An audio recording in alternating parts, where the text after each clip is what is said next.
Hello kids, how are you? Hope you are fine today. Today we will learn English alphabets with capital and small letters.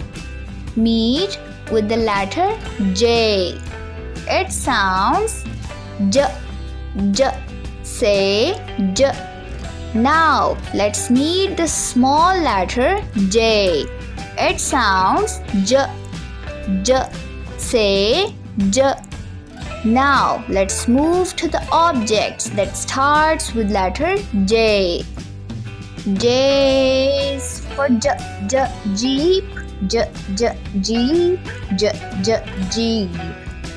J is for jug, jug, jug.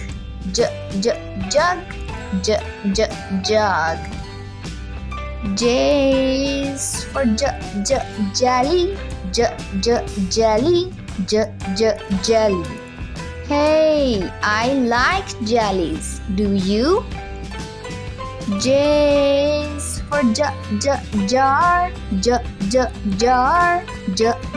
jar.